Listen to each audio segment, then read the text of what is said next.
Tell me one of those stories. Your choice. Very well. A long time ago, in a galaxy far, far away,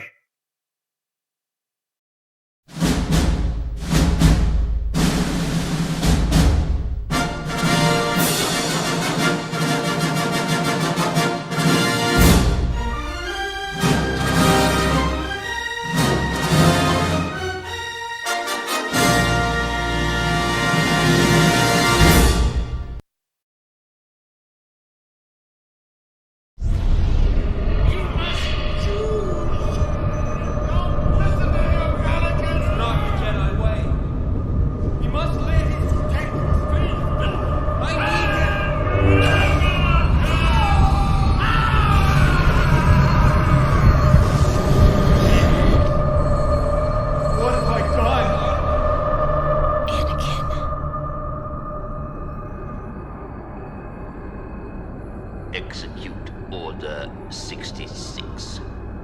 Yes, Lord Sidious. Rex, it's Anakin. I feel like something terrible has happened.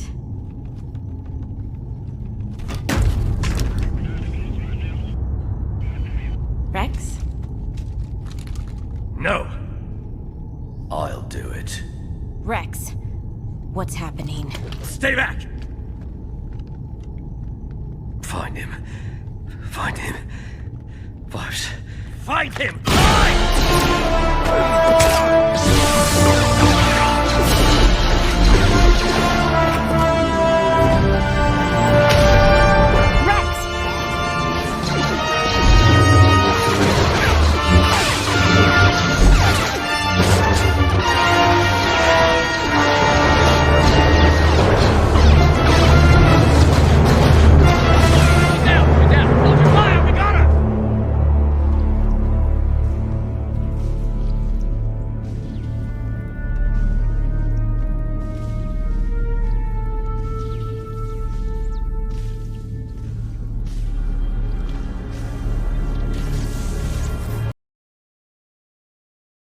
Yeah.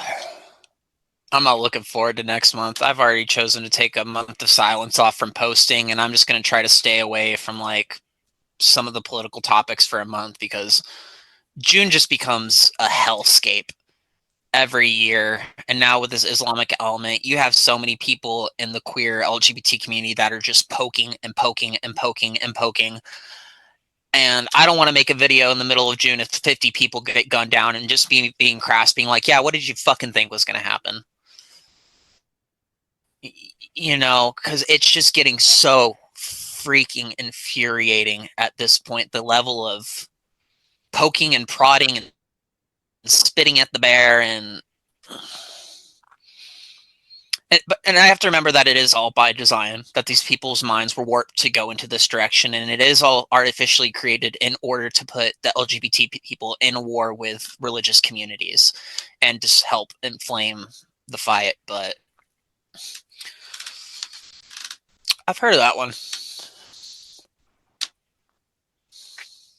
It was written way back in 1997. Can you give us a little synopsis of it?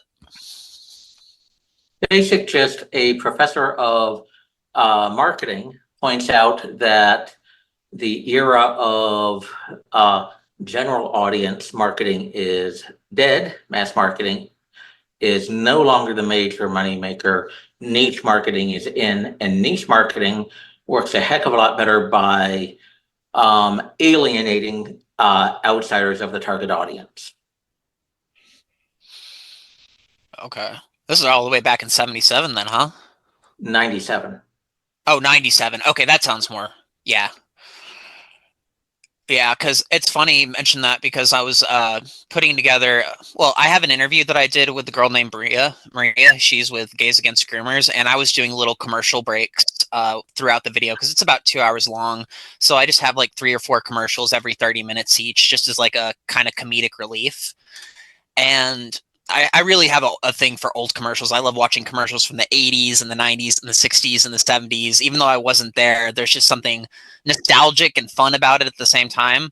But you really do see a difference as you start to get into the 2000s of the type of material that you're seeing, where it seems to start to get a little goofier and wilder, but then it does start to get a little more overtly political. Like I have a Taco Bell ad in there with the Taco Bell Chihuahua dog, and he's in the middle of like a Che Guevara style revolution, and he's like on the balconies, and there's like these giant red flags hanging down with gordita crunches on the middle of them, and everybody's cheering, and he's the new dictator.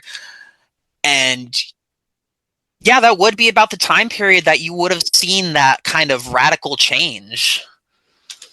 But not to detract too much from what you're saying, just marketing's wild. I mean, most of the propaganda Americans experience is commercially or is commercial in nature.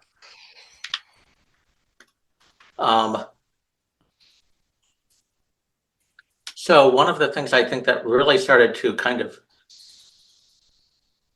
drive people apart was when marketing departments got taken over by propagandized young people. And that's one reason why there's so much of a political fight over Disney. Forget the stuff about Disney World in Florida and all that. Mm-hmm. There's another bunch of people looking at Disney, looking at, okay, what is their messaging? What is their market research?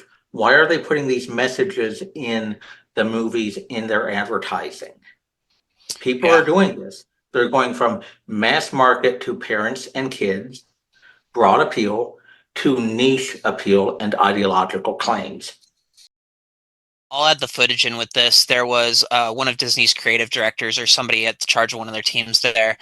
She literally goes on camera and she says, we are trying to have a queer agenda here at Disney. Our goal is to put as much of this into this content as possible.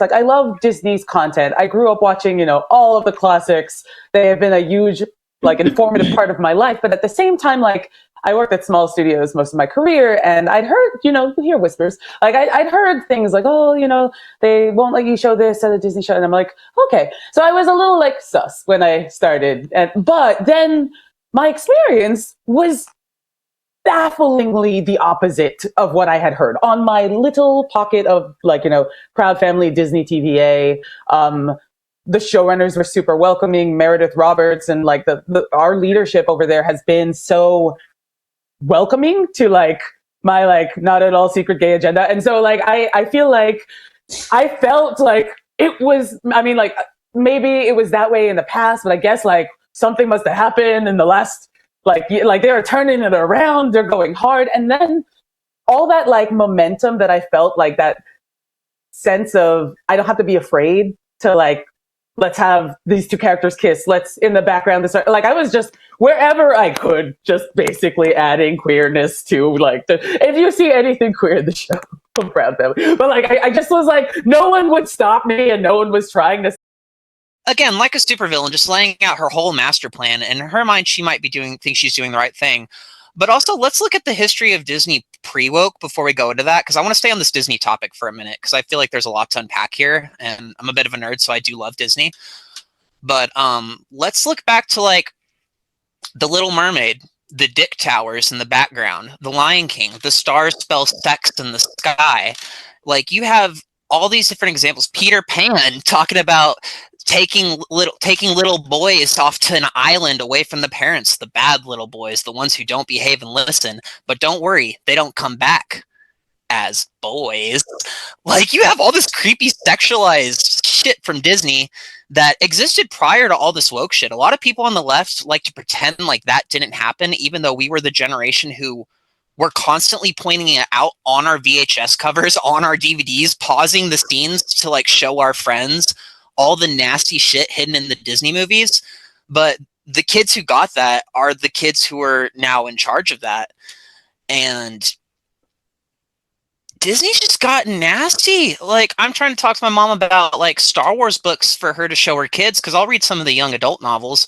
But after reading some of the High Republic comics, I was just talking with her about it. And I'm yeah, let me actually read these young adult novels first to make sure it's appropriate for your kids, because that's the point we've gotten to. Because some of this stuff is just so overtly political or sexual, or I got to the end of my High Republic comic, and I'm going to do a video on it, but it went into this whole queer anarchy thing where you have this raider group that's the main villain, right, called the Nile, and they, you know, plunder and steal and burn your village down to the ground, and they'll snort drugs, they do spice, they get drunk on wine. And you have this one that shows up, and she has like a kind of leather punk jacket that you might see at a lot of the protests these days, kind of reminiscent of the 80s with the spikes, and then a little logo on the back for the Nile, and like this rainbow mohawk coming out, right? And there's this little girl who's getting picked on because she has two moms. She's getting racist remarks, getting called a tailhead, which has always been a thing in Star Wars, so that's fine. And I don't have a problem with those two things either. But she's getting picked on for having two moms and getting all these racist remarks. And then here's this queer character who comes in who's with the villain group, right? And says, hey, why don't we put a scare into those boys? And at first the kid's like, oh, I don't think I should talk to strangers. And then the character's like, I'm not a stranger. My name is so-and-so. Now follow me into the dark forest. So they go into the dark forest with this, she goes with this little queer, she goes with the queer character, and scares the bullies essentially, but by the end of it, the little kid wants to be like that character, despite the fact this character's done everything to demonstrate that this character is a villain. And the last shot is of this kid walking away being like, what a nice lady, and holding on to her toy, while the Nile are just destroying her town and burning everything to the ground and executing people. And she's walking away with a smile on her face, and it's very younger generation style cartoon imagery. Like it's a little more childish in its depiction. And the messaging by the end of that, like my jaw hit the floor. I was just like, what the fuck did I just read? And you just start to see it everywhere now.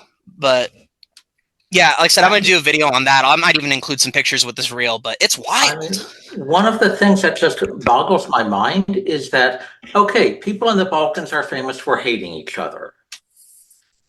And because they haven't been really very westernized yet, it's still sometimes kind of overt. But people at least acknowledge that hatred is often unproductive and not the most morally laudable thing. Americans have found ways to make excuses for hatred, to disguise it as idealism or compassion. Mm-hmm.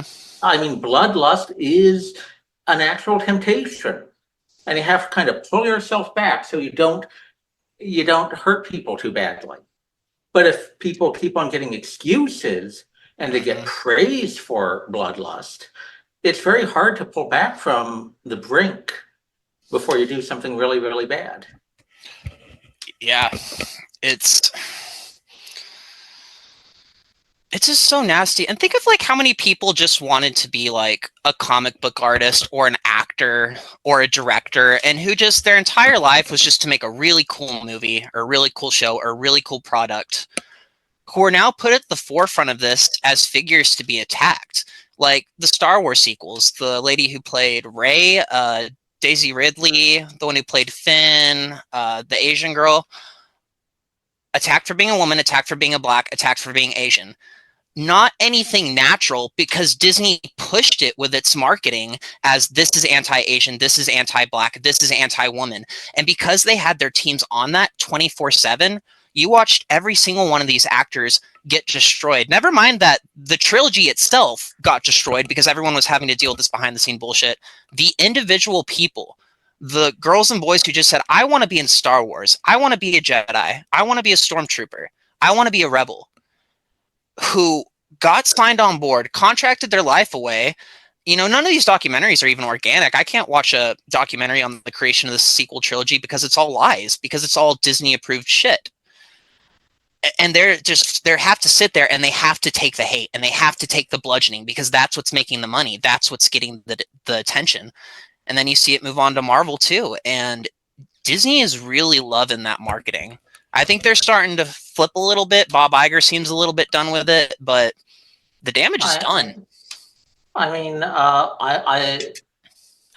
the impression I get is that the You just hate this movie because the main character is X, is a way of disguising why people would actually dislike it. It's a form of excuse making to basically protect the reputations of the people who made it, from corporate overlords, from stock owners, from investors, from advertisers. And it really pisses the audience off like nothing you could believe, because come on, that's not how a proper command relationship works. Why didn't she tell the guy what she was going to do? And enough moments like that, and to hear your complaints are just because of X, really irritates a lot of people. But it's stoking up the rage and attributing it to X that allows them to kind of avoid having to think through what they did wrong. They cut off the feedback loop between the audience and the producers to make themselves feel good, to get those short-term benefits. But when you cut off enough of that feedback, you don't have any incentive to correct yourself, and you just crash and burn. And the amount to which they're willing to cut off too is like no more likes, no more comments, no more. You go onto a Star Wars forum, no political discussion. It's fucking Star Wars. The whole thing is political. It is the story of politics through the ages. But it's to that extent where everything is controlled to where, yeah, there will be no dissenting opinion. And commercially, Disney is in huge freaking trouble. Their movies aren't making money anymore. Their rides are mechanically falling apart. You have other theme parks that are able to put forth a new ride in about a year and a half. Disney takes about 4 to 5 years if they're working fast. Yeah, and they're trying to do so many offshoot projects too. Like, let's buy up plots of land for Disney communities. Let's go start a new hotel here. Let's start a new cruise line. They just can't stop consuming. They're so cut off from reality that they aren't checking to see if the things that they rely on are working. And that includes audience reactions and customers paying money. So interestingly, Scientology went from being cheap for a large number of people to being very expensive for a very tiny group of people. Disney's the same way. It used to be that ordinary people could afford to stay at Disney World. Now it's really, really pricey. They're making everything so expensive that only a tiny number of people who are really, really fanatical can be part of it. Yeah, I mean, what, $30 for some popcorn, $1,000 for a lightsaber, $200 for some Mickey Mouse ears. Again, like Scientology, all the money in the fucking world. You could be the leading example of how you can have cheap and innovative products and take care of all your people and create a real magical kingdom, the happiest place on earth. And no. And I don't even know. And the fact they like to they do the pride events too now, and they like to get just so political to the extent where, I mean, what was it, whenever DeSantis put in the law, the air quote, don't say gay bill, the parental rights bill, all these Disney employees, like 20, 30 years old, decided to take 2 or 3 weeks out of work and protest, even though they weren't kindergarten through 3rd grade, which was the age range the bill would affect. And Disney was just like, okay, shit, we'll even pay some of you. Like, what? It's just wild. It's a silly, silly world that we live in. Well, one of the ways that Bob Iger got into power was making an alliance with a bunch of their HR people, including DEI people. So that makes sense. If they would have fired the people who refused to show up to work, one, where would they get the replacements? And two, those are the people brought in by Iger's close allies within the company.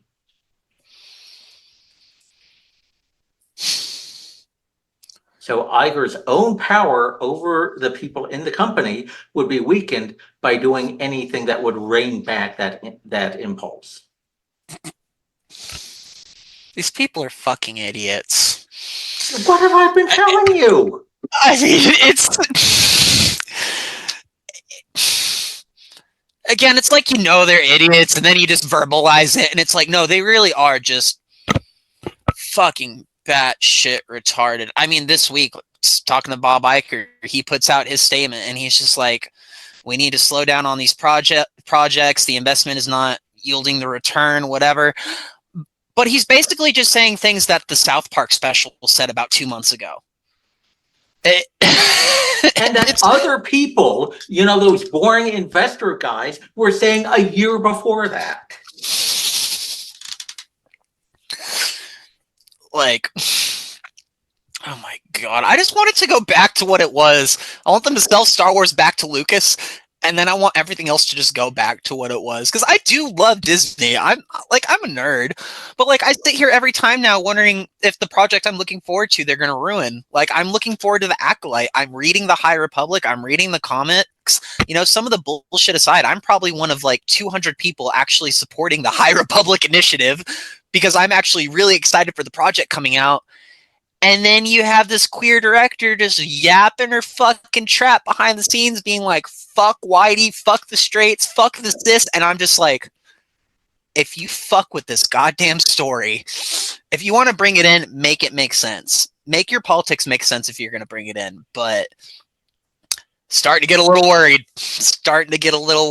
And Well, it's things that like I actually care about because it sounds so silly. But like for a guy like me, I have like 80 Star Wars books sitting on a shelf. I've been watching it since I was a little kid. Like these may just sound like movies or projects to other people, but to the people that care about them, these actually mean something and they pervert it.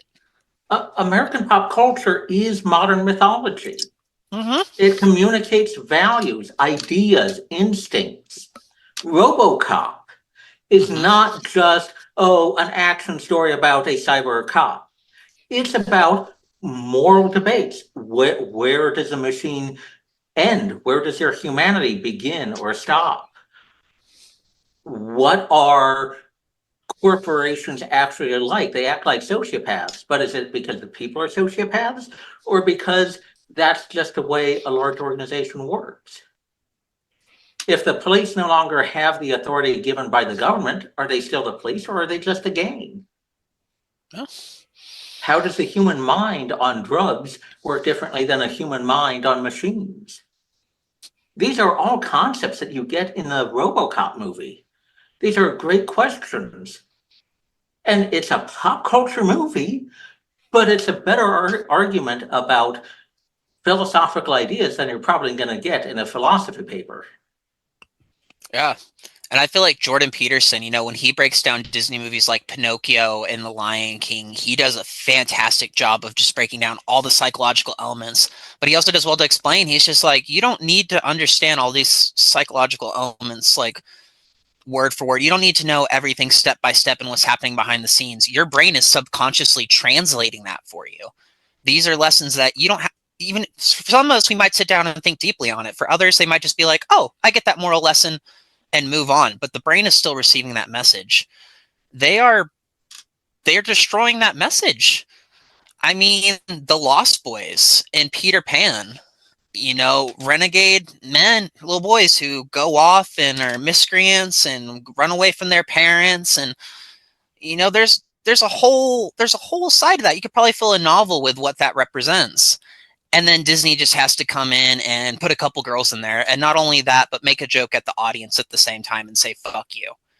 And it's like, okay, well, show me how that's psychologically beneficial. And on the contrary, it's actually becoming psychologically harmful because you have all these kids digesting this. And whenever they hear the older generation or people with fucking sense say this is retarded, then they act like there's a Nazi takeover happening, which is another thing is, as a lot of this DEI shit, if it starts to get flushed out, a lot of these extremists and a lot of these younger suggestible people, this is going to translate as a Nazi takeover in their head.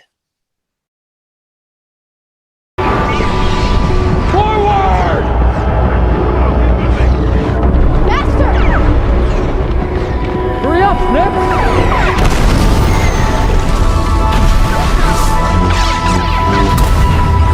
This is the Clone Wars! Yeah, no kidding. This is one of our first missions. Why are we here? You tell me. Master! Wait!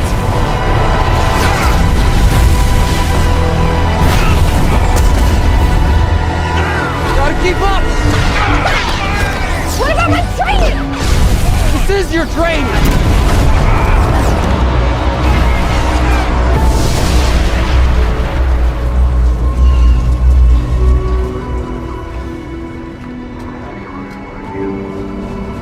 Come on, Snips.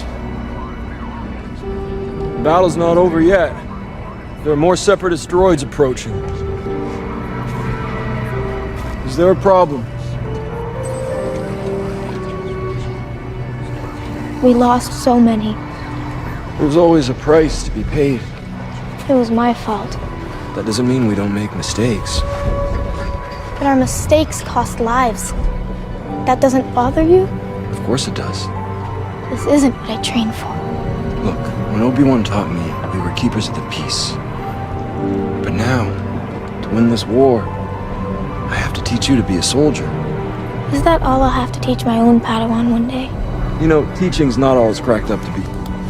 Really? What makes you say that? I'm joking. You're joking. How can you joke at a time like this? What would you prefer? You want me to be more serious? I prefer it. Listen, I'm teaching you how to lead, how to survive. What if I want to stop fighting?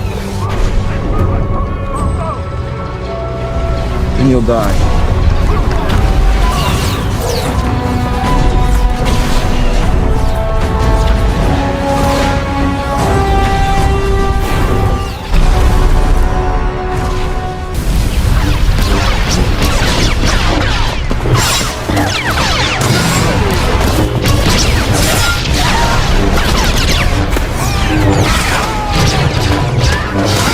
Nice work, Commander.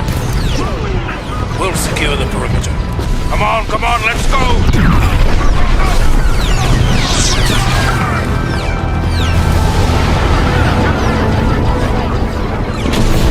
I don't know this battle. This was the siege of Mandalore. We had parted ways by now. Looks intense. It was. You did well.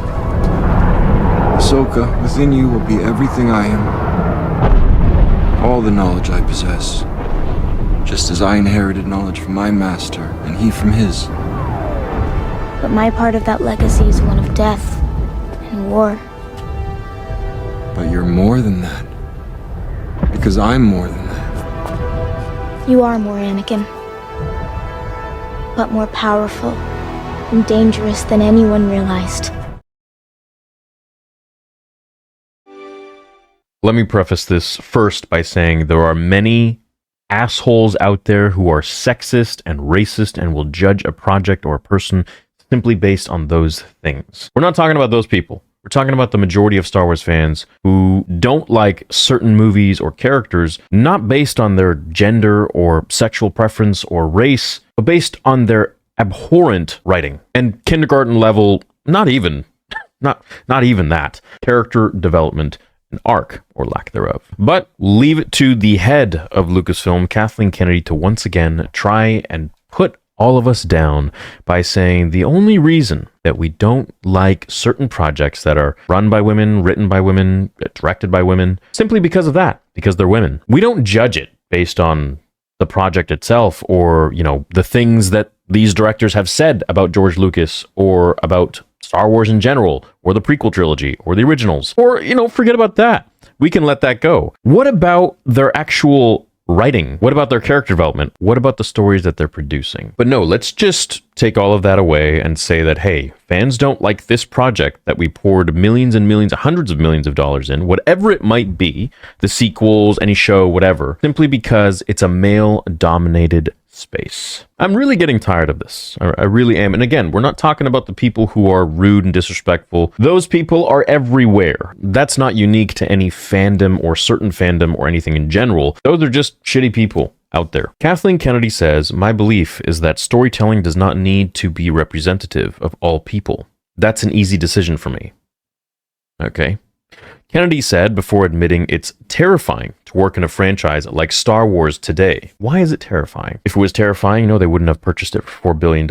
Operating within these giant franchises now, with social media and the level of expectation, it's terrifying. I think Leslye has struggled a little bit with it. I think a lot of the women who step into Star Wars struggle with this a bit more. Because of the fan base being so male-dominated, they sometimes get attacked in ways that can be quite personal. And again, asshole fans are asshole fans. We are not talking about those people. But when you are the head of Lucasfilm and you are speaking generally and saying that it's so difficult to work for Star Wars because it is a predominantly male fan base, you just look like a clown. Much like Freddie Prinze Jr.'s comment from years ago on that one talk show, where he said that if you don't like The Force Awakens, it's because... Just pissed off that Han Solo gave the fucking Millennium Falcon to a girl. Yeah, that's it. These kinds of answers and comments come from very simple-minded people that don't want to take accountability for their lack of vision and for what they're delegating. You know, for the fact that they're making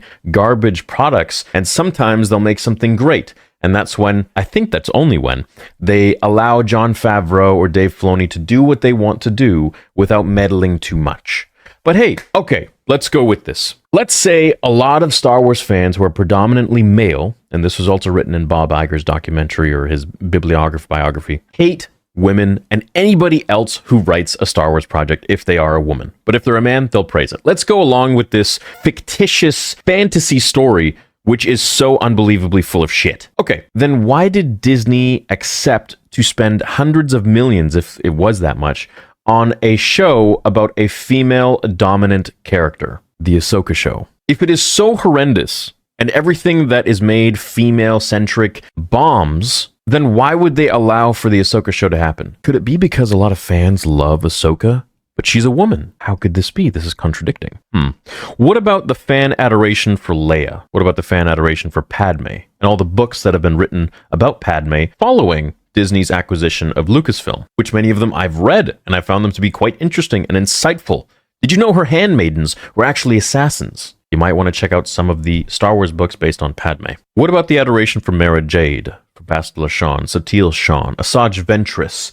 There are so many females in Star Wars that fans are drawn to, and fans that you claim are a predominantly male fan base love these female characters. So could it be that we only like some female characters if they are written well, and some female directors if they are good at their job, like Bryce Dallas Howard, and we criticize shit projects, irrelevant to what gender they are or race they are, or whatever? How do you not think it could be that Star Wars fans, in the majority, we're not talking about the loud racists or sexists or whatever, those people will come in every sort of faction. I'm a mixed race myself. I've gotten called every name under the book, and we're not here for that. And I look white, and I even get it sometimes. So you can't generalize, especially when you're the head of Lucasfilm.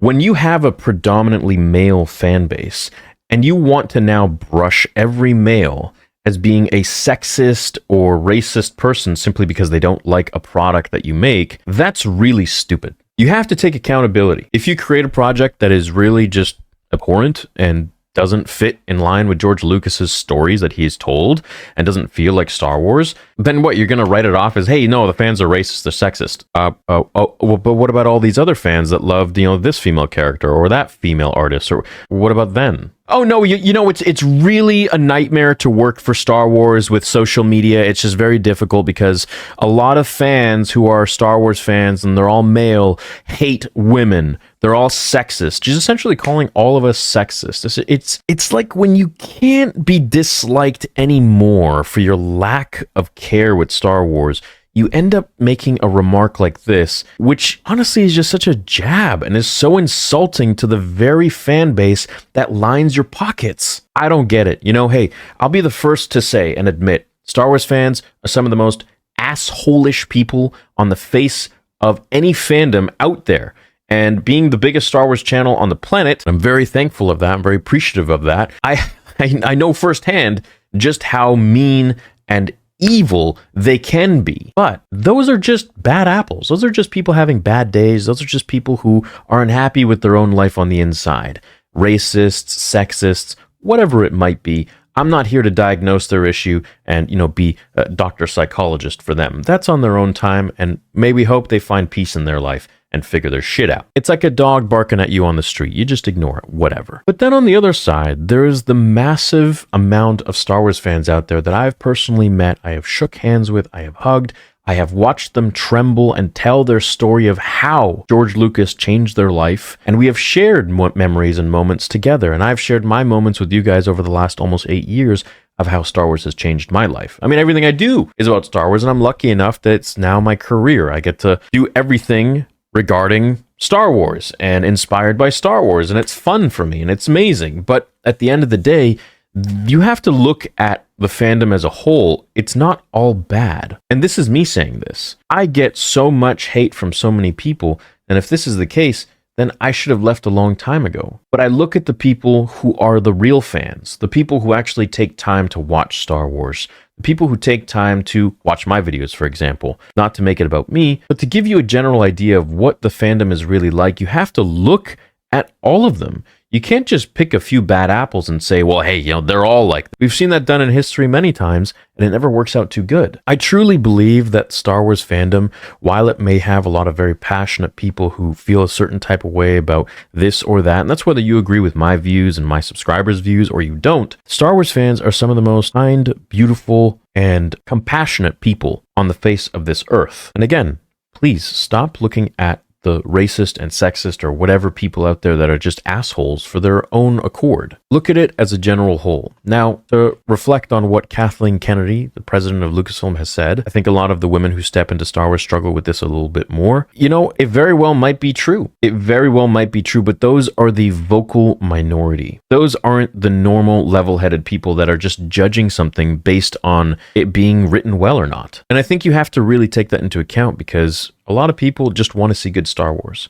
They don't care who makes it. They don't care if you're black or white, male or female, or alien. I think that's something that George Lucas taught us, is that even aliens are respected and accepted, but the droids aren't. I don't think it's wise when you're sitting in that position of power to make everything so gosh darn black and white that if you don't like something, then all of a sudden you are a misogynist or you hate women. I think we have to look at it a little more intricately than this and realize, what are these stories? What is the real reason, instead of a preschool level answer of, well, you don't like that, so, you must hate chicks. My God, I can't believe that someone being the president of Lucasfilm would say such a thing. Nobody takes accountability for themselves in this world anymore, and I hope that this video can help you understand that accountability is a really important thing on this planet. And Kathleen Kennedy, I hope that one day you can take accountability for the people that you've put in charge to write these god-awful Star Wars projects, like Rian Johnson, for example. Are you going to say people hated The Last Jedi because he's a male? Of course not. It doesn't fit your narrative. It doesn't fit what you're trying to push against all of the fans who just want to see good Star Wars. That's all I have to say about this. Hope you guys have a great day. See you for the Acolyte watch parties. And if it's bad, I'm going to speak my mind. But I guess that's because we hate women, right?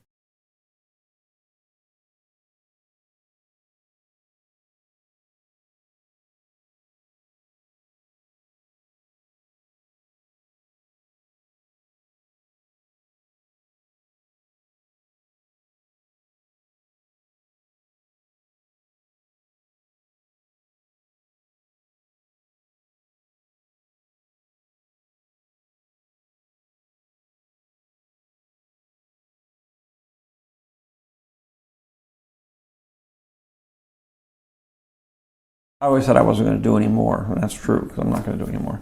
But that doesn't mean I'm unwilling to turn it over to Kathy to do more. Mm-hmm. I have story treatments of 7, 8, and 9 and a bunch of other movies, and obviously we have hundreds of books and comics and everything you could possibly imagine. So, I sort of moved that treasure trove of stories and various things to Kathy, and I have complete confidence that she's going to take them and make great movies. I'm doing this so that the films will have a longer life, and so that more fans and people can enjoy them into the future. It's a very big universe I've created, and there's a lot of stories that are sitting in there. The main thing is to protect these characters, make sure that they still continue to live in the way that you created them, and that the universe of Star Wars continues to grow. I just said that I would back her up, and I would be there if, you know, and especially helping with the script and making sure the script sort of, there's a lot of blank spots in the story treatment that hopefully we can fill in. And I think the incredible thing about George is, you know, this is not like a series of books like Harry Potter where you've already got a template of what the stories might be.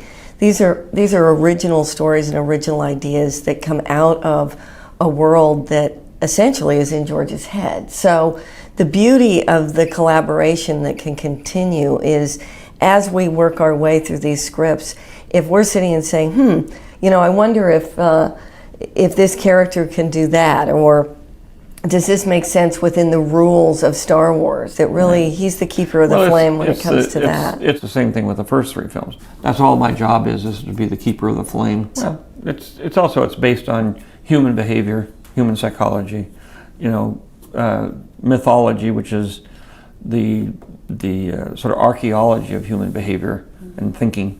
And since it has those motifs, it is very universal, and everybody can relate to it. It's about good and evil in us, as well as our institutions. So, and the idea that some of us think we're really great people, but in the real world we're not. We're terrible people. Or you can make bad choices. Well, you make bad choices, but you run your life in a very selfish way, and you think you're doing good when you're actually not. And at the same time, it's you know, how do democracies turn back into dictatorships? Why do people who have the power to have the freedom and everything turn it over to somebody who's going to take it all away from them? It's happened through history forever and ever, and all Star Wars is a way of updating that idea to say, watch out, because there are people out there who don't play by the rules, and if you're not careful, you're going to lose all your freedom. And at the same time, those people who may not play by the rules because they're selfish and greedy turn themselves into evil people who don't care about other people. There you go. The essence Playing of Star out today. Wars. You know, I have a tremendous amount to learn from George. There's things that I want to preserve within the spirit of this company, and as it moves into Disney, I think it's vitally important to anything we create that we hold on to the spirit of what started all of this.